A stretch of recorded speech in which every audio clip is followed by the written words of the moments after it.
ಹಳೆ ಮೈಸೂರು ಭಾಗದ ಜೀವನಾಡಿ ಕೆಆರ್ಎಸ್ ಅಣೆಕಟ್ಟೆಯ ನೀರಿನ ಮಟ್ಟ ದಿನೇ ದಿನೇ ಕುಸಿತಾ ಇದೆ. ಆ ನಿಟ್ಟಿನಲ್ಲಿ ಮುಂದಿನ ದಿನಗಳಲ್ಲಿ ಕುಡಿಯೋ ನೀರಿಗೂ ಹಾಹಾಕಾರ ಸೃಷ್ಟಿಯಾಗುವಂತಹ ಭೀತಿ ಎದುರಾಗಿರುವಂಥದ್ದು. ಸದ್ಯ ನಾನೀಗ ಕೆಆರ್ಎಸ್ ಅಣೆಕಟ್ಟೆಯ ಬಳಿಯೇ ಇದ್ದೇನೆ. ದೃಶ್ಯಗಳಲ್ಲೂ ನೋಡಬಹುದು.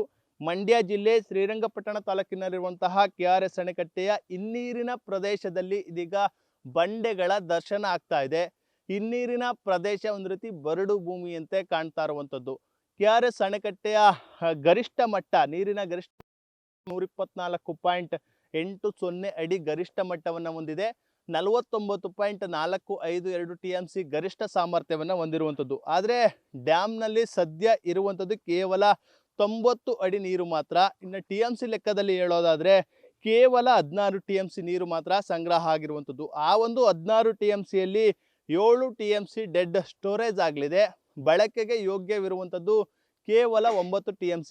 ಅದೇ 9 TMC ನೀರಿನಲ್ಲಿ ಕುಡಿಯೋ ನೀರನ್ನು ಒದಗಿಸ್ಬೇಕು. ಅದರ ಜೊತೆಗೆ ಮಂಡ್ಯ ಜಿಲ್ಲೆಯ ರೈತರು ಏನು ಬೇಸಿಗೆ ಬೆಳೆಯನ್ನು ಬೆಳೆದಿದ್ದಾರೆ ಅದಕ್ಕೂ ಕೂಡ ಕಟ್ಟು ಪದ್ಧತಿಯಲ್ಲಿ ನೀರನ್ನು ಕೊಡಲೇಬೇಕಾದಂಥ ಒಂದು ಅನಿವಾರ್ಯತೆ ಸದ್ಯ ಎದುರಾಗಿರುವಂಥದ್ದು. ಇನ್ನು ಈ ಬಾರಿ ಜೂನ್ ತಿಂಗಳಿನಲ್ಲಿ ಮಳೆ ತಡವಾಗ್ಬೋದು, ಅಂದರೆ ಮುಂಗಾರು ಮಳೆ ತಡ ಆಗ್ಬೋದು ಅನ್ನೋ ನಿಟ್ಟಿನಲ್ಲಿ ವರದಿ ಇರುವಂಥದ್ದು. ಆ ನಿಟ್ಟಿನಲ್ಲಿ ರಾಜ್ಯ ಸರ್ಕಾರಕ್ಕೆ ಬಹುದೊಡ್ಡ ಆತಂಕ, ಭೀತಿ ಶುರುವಾಗಿದೆ. ಅಂದರೆ ತಮಿಳುನಾಡಿಗೆ ನೀರನ್ನು ಹೇಗೆ ಹರಿಸೋದಕ್ಕೆ ಸಾಧ್ಯ? ಅಂದರೆ ಜೂನ್ ತಿಂಗಳಿನಲ್ಲಿ 9 TMC ನೀರನ್ನು ತಮಿಳುನಾಡಿಗೆ ಹರಿಸಬೇಕು. ಆದರೆ ಬಳಕೆಗೆ ಇರುವಂಥದ್ದು ಈಗ 9 TMC ನೀರು ಮಾತ್ರ. ಅದರಲ್ಲಿ ತಮಿಳುನಾಡಿಗೆ ಹೇಗೆ ನೀರನ್ನು ಬಿಡೋದಕ್ಕೆ ಸಾಧ್ಯ ಎಂಬ ಒಂದು ಭೀತಿಯು ಕೂಡ ಎದುರಾಗಿರುವಂಥದ್ದು. ಮತ್ತೊಂದು ಕಡೆ ಗೇಟ್ಗಳಲ್ಲಿ ನೋಡ್ತಾ ಇದ್ದೀವಿ, ಗೇಟ್ಗಳ ಬಳಿಯೇ ನೀರೇ ಇಲ್ಲ.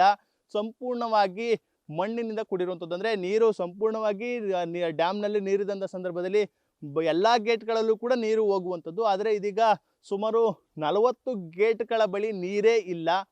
90 ಅಡಿ ಅಲ್ಲ, 80 ಅಡಿಗೆವರೆಗೆ ಮಾತ್ರ ಆ ಮುಂಭಾಗದಲ್ಲಿ ಕಾಣ್ತಾ ಇರುವಂತಹ ಕೆಲವೊಂದಷ್ಟು ಗೇಟ್ನಲ್ಲಿ ನೀರು ಹೋಗುತ್ತೆ. ಸುಮಾರು 60 ಅಡಿವರೆಗೂ ಕೂಡ ನೀರನ್ನು ಕೊಡ್ಬೋದು, ಅಂದರೆ ಕುಡಿಯೋ ನೀರಿಗೆ ಒದಗಿಸ್ಬೋದು. ಅಷ್ಟೇ ಬಿಟ್ಟರೆ ಅಲ್ಲಿವರೆಗೂ ಇನ್ನು 60 ಅಡಿಯವರೆಗೆ ಕೆಳಗೆ ಇಳಿದ್ರೆ ಸಂಪೂರ್ಣವಾಗಿ ಆ ಒಂದು ನೀರನ್ನು ಬಳಸೋದಕ್ಕೆ ಆಗಲ್ಲ. ಆ ನಿಟ್ಟಿನಲ್ಲಿ ಒಂದು ಆತಂಕ ಇದೀಗ ಶುರುವಾಗಿರುವಂಥದ್ದು. ರಾಜ್ಯ ಸರ್ಕಾರ ಸದ್ಯ ದೊಡ್ಡ ಮಟ್ಟದಲ್ಲಿ ಸಂಕಷ್ಟಕ್ಕೆ ಸಿಲುಕಿದೆ. ಯಾಕೆಂದರೆ ಬೆಂಗಳೂರು ಮಹಾನಗರ ಸೇರಿದಂತೆ ಮಂಡ್ಯ, ಮೈಸೂರಿಗೂ ಕೂಡ ಇದೇ ಕೆಆರ್ಎಸ್ ಅಣೆಕಟ್ಟೆಯಿಂದ ಕುಡಿಯೋ ನೀರನ್ನು ಒದಗಿಸ್ಬೇಕು. ಆ ನಿಟ್ಟಿನಲ್ಲಿ ಕುಡಿಯೋ ನೀರಿಗೂ ಕೂಡ ದೊಡ್ಡ ಮಟ್ಟದಲ್ಲಿ ತೊಂದರೆ, ಸಮಸ್ಯೆ ಆಗುತ್ತಾ ಎಂಬ ಒಂದು ಭೀತಿಯು ಕೂಡ ಇರುವಂಥದ್ದು. ಸದ್ಯ ಕೆಆರ್ಎಸ್ ಡ್ಯಾಮ್ ದಿನೇ ದಿನೇ ಬರಿದಾಗ್ತಾ ಇರುವಂಥದ್ದು ರಾಜ್ಯ ಸರ್ಕಾರಕ್ಕೂ ಕೂಡ ಒಂದು ರೀತಿ ಆತಂಕ ತರಿಸಿದೆ. ಮತ್ತೊಂದು ಕಡೆ ಮಂಡ್ಯ ಜಿಲ್ಲೆಯ ರೈತರ ಒಂದು ಆತಂಕಕ್ಕೂ ಕೂಡ ಕಾರಣ ಆಗಿರುವಂಥದ್ದು. ಯಾಕೆಂದರೆ ರೈತರು ಈಗಾಗಲೇ ಬೇಸಿಗೆ ಬೆಳೆಯನ್ನು ಬೆಳೆದಿದ್ದಾರೆ. ಆ ಒಂದು ಬೇಸಿಗೆ ಬೆಳೆಗೆ ಕಟ್ಟು ಪದ್ಧತಿಯಲ್ಲಾದರೂ, ಅಂದರೆ 10 ದಿನಗಳ ಕಾಲ